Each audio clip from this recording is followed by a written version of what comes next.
दिवाली तो हम कई सालों से मना रहे हैं और हम इतने वर्षों में ये भी जान गए हैं कि श्री राम की अयोध्या में वापसी के जश्न के कारण दिवाली मनाई जाती है। आज की इस वीडियो में हम जानेंगे कि किस तरह देश के अलग अलग कोनों में दिवाली मनाए जाने की अलग अलग वजहें मानी जाती हैं। इन सभी अलग अलग बिलीव्स के साथ अलग अलग कहानियां भी जुड़ी हुई हैं। हमारी जनरेशन इन दिनों दिवाली और भाई दूज जैसे फेस्टिवल्स मनाती तो है, पर इनसे जुड़ी हुई कहानियां कहीं खो सी गई हैं। आज की इस वीडियो में हम आपको इसी फेस्टिव सीजन से जुड़ी हुई कुछ कहानियां बताएंगे जो शायद आपको अब तक नहीं पता होंगी। नंबर 1, साउथ इंडिया की कई जगहों पर दिवाली को नरकासुर के वध के कारण मनाया जाता है। नरकासुर एक राक्षस हुआ करता था जिसने इंद्र की मां के ताज को चुरा लिया था।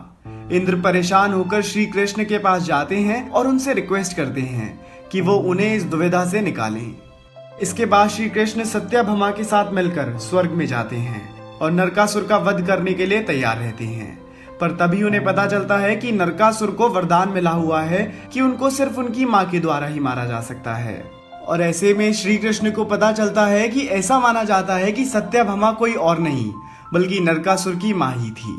नरकासुर सत्यभामा के हाथों मारा जाता है और श्री कृष्ण खोया हुआ ताज वापस इंद्र की मां को दे देते हैं। इसी तरह बुराई पर अच्छाई की जीत के रूप में वहां दिवाली मनाई जाती है। नंबर 2, देश के बहुत बड़े हिस्से में दिवाली को मनाने की वजह श्री राम की अयोध्या में वापसी है। 14 वर्षों तक वनवास और रावण का वध करके श्री राम सीता और लक्ष्मण के साथ अयोध्या लौटते हैं। उनके लौटने की खुशी में अयोध्या को सजाया जाता है। इसी दिन से देश भर में दिए लगाकर दिवाली मनाए जाने की प्रथा शुरू हो गई।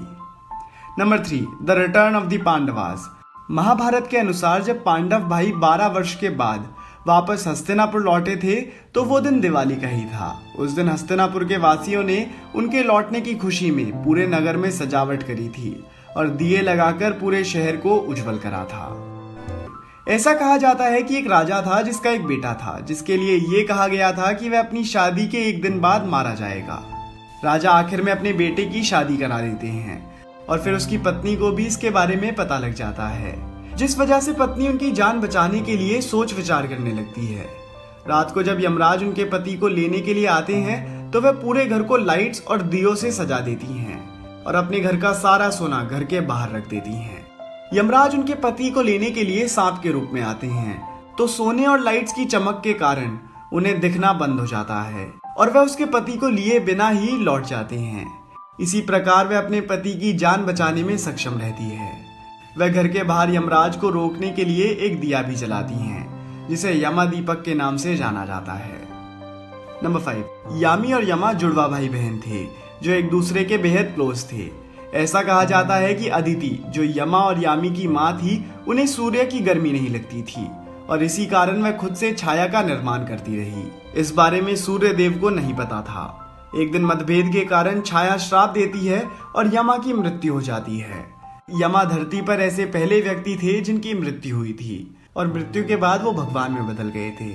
इसके बाद से ही यमा हर साल एक बार वापस आते हैं अपनी बहन यामी से मिलने और इसी प्रथा के कारण भाई दूज का फेस्टिवल मनाया जाता है।